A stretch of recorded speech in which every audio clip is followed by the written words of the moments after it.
नमस्कार साथियों, स्वागत करता हूं आप सभी का आपके अपने YouTube चैनल लक्ष्य एनडीए पे।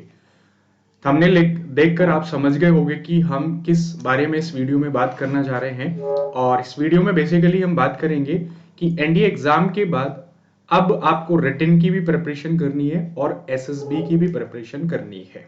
ठीक है, तो फर्स्ट ऑफ ऑल जिनको ऐसा लग रहा है कि उनका एनडीए का रिटन क्लियर हो रहा है इस बार, तो उन लोगों को क्या करना है। ठीक है, तो उनको अपने रिटन की तैयारी, अगले वाले रिटन की तैयारी भी करनी है और साथ में एसएसबी की तैयारी वो स्टार्ट कर सकते हैं। बट क्वेश्चन ये उठता है कि ये इन दोनों चीजों को आप कैसे मैनेज करोगे। मतलब एक तरफ रिटन की प्रिपरेशन है जिसके लिए 6 से 7 घंटे की आपकी क्लासेस हो जाती है, फिर सेल्फ स्टडी है। उसके बाद एसएसबी में हम सर क्या कर सकते हैं जो आगे हमारे लिए क्या है हेल्पफुल हो सकता है। तो यदि आपको इसके बारे में एक परफेक्ट नॉलेज है तो आप दोनों को मैनेज करके चल सकते हो। और यदि आपको इसके बारे में पता ही नहीं है कि करना क्या है, कितना करना है, कैसे करना है, तो फिर आप इन चीजों को मैनेज नहीं कर सकते हो। ठीक है, तो सबसे बड़ी गलती जो बच्चा कई बार करता है कि उसको लग रहा है कि मेरा रिटन निकल रहा है और वो क्या है कंप्लीटली एसएसबी पे लग जाता है। ठीक है, तो भाई ये गलती आपको नहीं करनी है क्योंकि एसएसबी कंप्लीटली नॉकआउट गेम है। आप जिस भी स्टेज पे बाहर होते हो उसका मतलब आप फिर से जीरो पे खड़े हो जाते हो। तो आपको साथ साथ में क्या करना है, रिटन की भी प्रिपरेशन करनी है और रिटन के साथ साथ आप अपनी एसएसबी को क्या है तैयार करते रहेंगे। जिन लोगों का नहीं निकल रहा है उनके लिए तो कोई डाउट वाली बात है ही नहीं, उनके लिए तो कोई दिक्कत है नहीं भाई, उनको तो अपना अब तन मन धन से रिटन करना ही करना है। बट जिन बच्चों का सिलेक्शन हो रहा है, जिन्हें लग रहा है कि मेरा कट ऑफ में आ जाएगा, मार्क्स अच्छे बन रहे हैं, तो वो रिटन के साथ साथ एसएसबी की प्रिपरेशन, इन दोनों चीजों को कैसे मैनेज करेंगे। ठीक है, चलिए तो सबसे पहले हम बात करते हैं रिटन के बारे में। ठीक है, देखो ये मेरी स्ट्रेटेजी है और कहीं ना कहीं यदि आप इसको फॉलो करोगे तो आपको हेल्प भी मिलेगी। बाकी आपको लग रहा है कि और कुछ आपके लिए बेस्ट है, ठीक है, तो वो आप फॉलो कर सकते हो। बट मैं मान के चलता हूं कि आप इसको करोगे तो आपको काफी ज्यादा हेल्प मिलेगी। रिटन के लिए क्या है, आप कुछ सिलेक्टिव आवर्स आप यहाँ पे रख सकते हैं। जैसे रिटन के पोर्शन की मैं बात करूं तो आप 4 मेन सब्जेक्ट हैं उनको पहले आप स्टार्ट कर दीजिएगा। जैसे सबसे पहले मैथ्स है, उसके बिना तो कुछ है ही नहीं, है ना। उसने ये सिखा भी दिया इस बार कि भाई सब कुछ है, मैथ नहीं है तो कुछ भी नहीं है। तो मैथ्स पे तो आपको पूरा फोकस करना ही करना है। लेकिन एक और चीज आपको ध्यान में रखनी है कि ऐसा मत करना कि पूरा फोकस मैथ पे ही कर देना। कहीं इस बार जीएटी का पेपर टफ हुआ और आप मैथ करके चले गए, जीएटी फिर आपकी लंका लगा सकता है। तो जीएटी के पोर्शन में आपको क्या है, इंग्लिश पे फोकस करते रहना है। उसके बाद जीएस और साइंस में से कोई भी एक एक सब्जेक्ट आप उठा लीजिएगा। जैसे साइंस की मैं बात करूं तो साइंस में आपने फिजिक्स उठा लिया और जीएस की मैं बात करूं आपने ज्योग्राफी उठा लिया। और इस तरीके से आपकी 4 क्लासेस पर डे की हो गई। ठीक है, बच्चा क्या करता है, कई बार सारी चीजों को स्टार्ट कर देता है, फिजिक्स भी, केमिस्ट्री भी, बायोलॉजी भी, ज्योग्राफी भी, पॉलिटी भी, हिस्ट्री भी, इकोनॉमिक्स भी, इंग्लिश भी, मैथ्स भी। तो ऐसा करने से क्या होता है, वो हेक्टिक हो जाता है और ना वो किसी भी सब्जेक्ट में परफेक्टनेस ला पाता है, ना वो किसी चीज को अच्छे से तैयार कर पाता है। ठीक है, तो आपको क्या करना है भाई साहब, चीजों को इस तरीके से मैनेज करके चलना है, इस तरीके से करके चलना है कि आपका दोनों ही चीजें होती रहे और अच्छे तरीके से होती रहें। ठीक है, तो मैथ्स पे आप अपना कंटिन्यू फोकस रखेंगे, इंग्लिश को आप लगाए रखेंगे। उसके अलावा जैसे ही फिजिक्स आपकी कंप्लीट होती है तो फिर इसी स्लॉट में आप केमिस्ट्री को ले आएंगे और फिर इसी स्लॉट में आप बायो को ले आएंगे। जीएस में जैसे ही ज्योग्राफी खत्म होती है आप पॉलिटी या हिस्ट्री में से कोई भी एक ले सकते हैं। ठीक है, पॉलिटी हो जाती है तो बाद में हिस्ट्री, हिस्ट्री हो जाती है तो पॉलिटी, उसके बाद आप इको को करते हुए अपनी प्रिपरेशन को ऐसे कंटिन्यू रख सकते हैं। क्योंकि देखो 3 से 4 महीने का ये जो विंडो है, मैथ आपका पूरा चलता रहेगा, इंग्लिश पे आप फोकस करते रहिए क्योंकि इंग्लिश थोड़ा बच्चों का वीक भी होता है, एंटोनिम सिनोनिम आप अभी से करते रहिएगा क्योंकि कहीं ना कहीं इससे आपको थोड़ा बहुत हेल्प एसएसबी में भी मिलेगी। साइंस की मैं बात करूं तो साइंस के लिए तीनों सब्जेक्ट को एक साथ शुरुआत करने की जरूरत नहीं है, आप एक एक करके करिएगा। फिजिक्स आपका 1.5 मंथ में हो जाएगा, chemistry 1 month, bio 20 to 25 days, तो आपका ये चलता रहेगा। ठीक है, साथ साथ प्रैक्टिस इसकी बनी रहेगी तो आपकी चीजें तैयार होती रहेंगी। ज्योग्राफी, पॉलिटी, हिस्ट्री या हिस्ट्री, पॉलिटी, इकोनॉमिक्स, यानी कि पॉलिटी हिस्ट्री में से एक, हिस्ट्री पॉलिटी, पॉलिटी पहले तो हिस्ट्री बाद में, हिस्ट्री पहले तो पॉलिटी बाद में इकोनॉमिक और करंट अफेयर को करते हुए आप अपने रिटन के पोर्शन को प्रिपेयर कर सकते हैं। इससे क्या होगा कि आपको ज्यादा टाइम नहीं देना पड़ेगा। मान लीजिए 4 क्लासेस हैं, है ना, 1.5 आवर के हिसाब से भी मान लीजिए 6 घंटे आपने मान लो यहाँ पे दे दिया, 6 आवर का आपका क्लास हो गया, ठीक है। या 6 से कम ही मान लीजिए, कुछ क्लासेस 1 आवर की भी होती हैं, कुछ 1.5 आवर की होती हैं, तो मैं इसको ऑन एन एवरेज 5 आवर मान लेता हूँ, ठीक है। तो इतना आपने मान लीजिए रिटन पे दे दिया। अब इसी के साथ साथ आपको क्या करना है, अपने एसएसबी पे भी फोकस करते रहना है। तो सबसे बड़ा सवाल ये है कि एसएसबी में ऐसा होता क्या है, क्या हम करें एसएसबी के लिए, और क्या क्या चीजें वहां पे हमारी एनालिसिस होती हैं, तो ये सारी चीजें हमें ध्यान में रखनी है। हालांकि इसके बारे में हम डिटेल में भी बात करेंगे, बट थोड़ा सा यहाँ पे मैं आपको बता देता हूँ। एसएसबी में सबसे पहले आपको अपनी स्क्रीनिंग के लिए प्रिपरेशन करना है, और स्क्रीनिंग के बाद फिर आप अपना डे 2 से लेके डे 5 तक की प्रिपरेशन करेंगे। डे 2, डे 3, डे 4, डे 5, जिसमें आपका साइकोलॉजिकल टेस्ट, जीटीओ के बारे में बहुत सारे टेस्ट, और उसके अलावा आपका इंटरव्यू, इसकी प्रिपरेशन आप करते रहेंगे। तो एसएसबी में क्या होता है, एसएसबी का मतलब है कि आपको जो भी चीजें आती हैं आप उसको कैसे बेटर से बेटर रिप्रेजेंट कर सकते हो। जरूरी नहीं है कि आप बहुत ज्यादा इंटेलिजेंट हो, कई बार बहुत इंटेलिजेंट बच्चा भी रह जाता है एसएसबी में, और एक एवरेज बच्चा आगे चला जाता है, रिकमेंड हो जाता है। तो मैटर ये करता है कि भाई आप अपनी चीजों को कैसे रिप्रेजेंट करते हो, what's your way of representation, आप उस पर थोड़ा सा काम करिएगा। जैसे एसएसबी में आने वाले जैसे जीडी है, ठीक है, तो आप जीडी के टॉपिक्स को पढ़ते रहिएगा। जैसे रिसेंटली एग्जाम्पल के तौर पे मैं बात करूं, अभी प्रधानमंत्री मोदी जी ने क्या किया है, जो 3 कृषि कानून थे उनको वापस ले लिया है, ठीक है। तो इस पे आपको जीडी हो सकता है ना, कि कृषि कानून किसानों के लिए सही थे या नहीं सही थे। तो जीडी क्या है, ये वो जीडी नहीं है जो ट्रेन में चलता रहता है, क्लास के बैक बेंचर कर रहे होते हैं, ये वो जीडी नहीं है, वो तो बेकार का जीडी है। ये वो जीडी है जहां पे आपके परफेक्ट पॉइंट को देखा जाता है, जहां पे आपके वैल्यूएबल पॉइंट्स को काउंट किया जाता है, जिन पे नंबर्स होते हैं।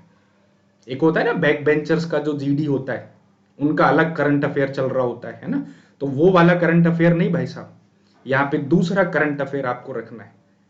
जीडी मतलब जो बैक बेंचर्स का करंट अफेयर होता है कि करंट में किस किस का अफेयर चल रहा है ना, लेकिन ये वो करंट अफेयर जो हमारे सोसाइटी में, हमारे कंट्री में और विदेश में क्या चल रहा है, देश विदेश में, उसके बारे में कई बार जीडी हो जाता है।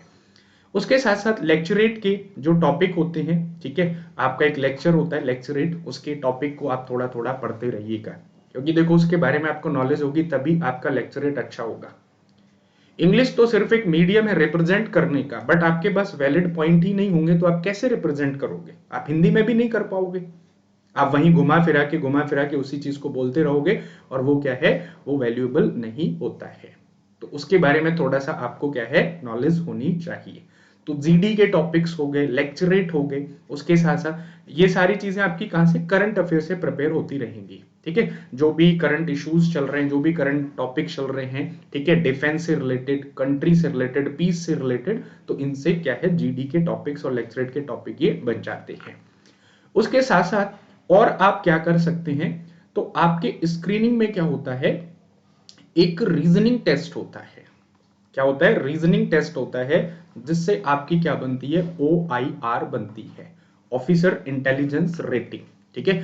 तो उसमें क्या होता है, उसके लिए आपको काफी अच्छी खासी प्रैक्टिस करनी पड़ेगी, क्योंकि उसमें क्या होता है, उसके क्वेश्चंस तो बहुत इजी होते हैं, लेकिन उसमें क्या होता है कि नंबर ऑफ क्वेश्चंस ज्यादा होते हैं और टाइम कम होता है। यानी कि आपको किस हिसाब से प्रिपेयर करना है, that is maximum efficiency in minimum time, यानी कि कम से कम समय में आप ज्यादा से ज्यादा एफिशिएंट कैसे हो सकते हो, ठीक है। तो वो वहां पे मैटर करता है। क्वेश्चंस इजी होते हैं बट नंबर ऑफ क्वेश्चंस ज्यादा होते हैं, इसीलिए वहां पे क्या है, हमें स्पीड विद एफिशिएंसी को दिखाना है। तो OIR के लिए आपको क्या है, थोड़ा बहुत रीजनिंग आप करते रहिएगा, ठीक है। रीजनिंग भी दो प्रकार की आती है, जिसमें एक होता है वर्बल रीजनिंग और एक होता है नॉन वर्बल रीजनिंग। दोनों प्रकार के ही क्वेश्चंस आपके एसएसबी के स्क्रीनिंग में आते हैं, ठीक है। वर्बल और नॉन वर्बल, ठीक है, एक जिसमें फिगर्स होते हैं, एक जिसमें क्या है, लैंग्वेज होती है। जैसे डाइस वाले क्वेश्चंस हो जाते हैं, जैसे कैलेंडर वाले क्वेश्चंस हो जाते हैं, जैसे अल्फाबेट वाले क्वेश्चंस हो जाते हैं। तो ये सारी चीजें क्या है, आपके एसएसबी के स्क्रीनिंग में क्या है, पूछी जाती हैं। और ध्यान रखना, ओआईआर स्क्रीनिंग का सबसे बड़ा अहम हिस्सा होता है। जिसकी ओआईआर ही सही नहीं है, इसका मतलब है कि he is going to be screen out, ठीक है। तो आप क्या है, अभी से रीजनिंग की प्रिपरेशन कर सकते हैं। रीजनिंग, काफी प्रकार की रीजनिंग उसमें आती है, ठीक है। रिलेशनशिप टाइप से भी पूछ लेता है, अल्फाबेट, कैलेंडर, डाइस, ठीक है। तो इनको आप अभी से प्रिपरेशन करना स्टार्ट कर सकते हैं। उसके अलावा और आप क्या कर सकते हैं, साथ में एसएसबी के इंटरव्यू में एक होता है पीआईक्यू। पीआईक्यू इसको क्या बोलते हैं, पर्सनल इंफॉर्मेशन क्वेश्चनेयर। एक्चुअल में जो इंटरव्यूअर वहां पे बैठा है वो आपके बारे में कुछ नहीं जानता है। हो सकता है कि उसकी और आपकी मुलाकात जीवन में ही पहली बार हो रही हो, और ज्यादातर यही होता है ना। तो वो आपको कैसे जानता है, वो आपके पीआईक्यू से जानता है। और पीआईक्यू क्या होता है, वो आपकी पूरी कुंडली होती है। आप क्या हो, आपने पास्ट में क्या किया है, आगे क्या करोगे, फ्यूचर, सब कुछ उसमें मेंशन होता है, और वो आप ही के द्वारा मेंशन होता है। उसमें काफी सारे कॉलम्स होते हैं, जिसमें आपकी डिटेल्स होती है, आपके रेजिडेंशियल डिटेल्स, आपकी क्वालिफिकेशन, एजुकेशन, उसके साथ साथ आपके हॉबीज, इंटरेस्ट, आपके एक्स्ट्रा करिकुलम अचीवमेंट, वो सब उसमें मेंशन होते हैं। तो थोड़ा सा आप उस पे भी ध्यान दीजिएगा, और उसको ध्यान देने के साथ साथ आप अपने अंदर अच्छी हॉबीज और इंटरेस्ट को क्रिएट करिएगा, ठीक है। ओके, अच्छी हॉबीज आप डेवलप करिएगा, अच्छे इंटरेस्ट आप डेवलप करिएगा, सो दैट आप उनको उधर मेंशन कर सको, आपको उसका बेनिफिट आपके एसएसबी में मिल सके। तो ओवरऑल आप देखोगे तो आपको SSB is overall your personality development test. तो आपको क्या करना है, अपनी पर्सनालिटी को डेवलप करना है। उसके लिए कोई अलग से प्रिपेयर होने की जरूरत नहीं है। ऑफलाइन कोचिंग्स भी जो आपको 15 डेज का कोचिंग देते हैं, वो सिर्फ आपको एक गाइडलाइंस देते हैं कि भाई एसएसबी में ये होता है, कुछ टेक्निक्स वो बताते हैं, बाकी प्रैक्टिस तो भाई आपको खुद ही करनी पड़ेगी। एसएसबी के लिए प्रैक्टिस तो आपको खुद ही करनी पड़ेगी, खुद ही आपको एसआरटी करने पड़ेंगे, खुद ही एसडी करना पड़ेगा, खुद ही आपको पीपीडीटी की प्रैक्टिस करनी पड़ेगी। तो ये चीजें आप अभी से शुरुआत कर सकते हैं। इससे क्या होगा, आपका थोड़ा नॉलेज बढ़ेगी, नॉलेज के साथ साथ आपके दिमाग में आइडियाज पैदा होंगे, आइडियाज डेवलप होंगे। जब आपके अंदर आइडियाज डेवलप होंगे तो आप उन आइडियाज को एसएसबी में दे सकते हैं, आप उनको पीपीडीटी में यूज कर सकते हैं, आप उनको जीडी में रख सकते हैं, आप उनको लेक्चरेट में रख सकते हैं, ठीक है। तो काफी सारी चीजें हैं जो एसएसबी के अंदर है। ओवरऑल वो भाई बेसिकली डिपेंड है आपके आइडिया, आपके सोचने के तरीके पे, आपके काम करने के तरीके पे। और वैसे भी एसएसबी है क्या, एसएसबी का मतलब है दैट इज मनसा वाचा कर्मणा, ठीक है। जो आप सोचते हो वही आप बोलते हो, और वही आप करते हो। कोई कहता है मैं हाईली डेडिकेटेड हूं, डिटरमाइंड हूं, तो भाई साहब बोलना नहीं है, प्रूव करके दिखाना है कि आप कैसे हाईली डिटरमाइंड हो, ठीक है। तो ये जो इक्वेशन को वेरीफाई कर देता है कि वो जो बोलता है, जो सोचता है, वही वो करता है, ठीक है। तो अक्सर वही क्या हो जाते हैं, कई बार रिकमेंड हो जाते हैं। तो कुल मिला के आपको इस तरीके से दोनों चीजों को क्या है, मैनेज करना है। ओके, जिस दिन रिजल्ट आ जाता है, आपको लगता है कि मतलब रिजल्ट आने के बाद कि आपका रिटन में क्लियर हो गया है, वो तो पता ही चल जाता है। तो फिर आप क्या है, इस पोर्शन को अपना अब इस पे ज्यादा फोकस कर देंगे, मतलब आप फुल फ्लैश होके क्या है, एसएसबी पे लग जाएंगे। जितना भी टाइम आपके पास होगा, काफी टाइम मिलता है ना, एक महीने का तो मिनिमम टाइम मिलता है। तो आप इस पे क्या है, लग जाएंगे। ओके, और फिर आप अपने एसएसबी को उस पर पूरा फोकस कर देंगे। लेकिन जब तक ये कंफर्म नहीं हो जाता है, जब तक रिजल्ट नहीं आ जाता है, तो इसको आप साथ में करते रहेंगे। क्योंकि कल को मान के चलो कि आपका एसएसबी चलो हो गया, आपका ये वाला एसएसबी हो गया, आप एसएसबी में गए, एसएसबी में नहीं हुआ, फिर तो आप जीरो पे ही खड़े हो ना। फिर आपको रिटन देना पड़ेगा, और उस टाइम रिटन की प्रिपरेशन नहीं होगी तो आप तो फिर बिल्कुल बैकफुट पे आ जाओगे। है कि नहीं है? कई बार बच्चा मेरिट से बाहर हो जाता है, फिर भी रिटन देना पड़ेगा आपको। ऐसा नहीं है कि वहां पे आपको मौका मिलेगा कि डायरेक्ट एसएसबी दे लो। तो इसलिए इसको साथ में करते रहना है, ठीक है। बाकी एसएसबी के रिगार्डिंग कोई भी प्रॉब्लम है आपको, ठीक है, नीचे कमेंट बॉक्स में डाल दीजिएगा, ओके। और रिटन के लिए, रिटन की प्रिपरेशन कहाँ करें, कैसे करें, तो रिटन के लिए आपका जो बैच है वो स्टार्ट हो रहा है 24 नवंबर से, ठीक है। और बिल्कुल इसी चीज को ध्यान में रखते हुए बनाया गया है। इसमें पहले हम मैथ्स और इंग्लिश स्टार्ट कर रहे हैं 24 नवंबर से, फिर इसमें 1 दिसंबर से ज्योग्राफी एंड साइंस स्टार्ट हो रहा है, और बाद में इसमें जीएस। मतलब बिल्कुल भी आपको बर्डन पड़ने वाला नहीं है। और इस बैच को वैसे ही डिजाइन किया गया है कि ये आपके एग्जाम से 1 महीने पहले खत्म हो जाएगा, और उसके बाद आपको प्रॉपर टाइम प्रैक्टिस के लिए भी मिलेगा।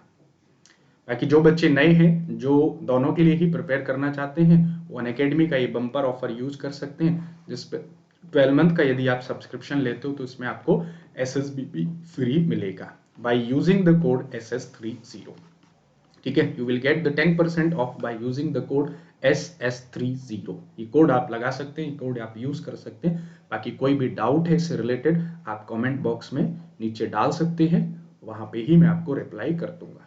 तो उम्मीद करता हूं कि ये वीडियो आपको पसंद आई होगी, और कोई भी ऐसी इंफॉर्मेशन जो आपसे लैग कर रही हो उसके बारे में जानने के लिए आप कमेंट बॉक्स में डाल सकते हैं, ठीक है। तो वहां पे मैं आपको सॉल्यूशन उसका प्रोवाइड करा दूंगा, ठीक है। मिलते हैं अगली वीडियो में तब तक के लिए जय हिंद, टेक केयर।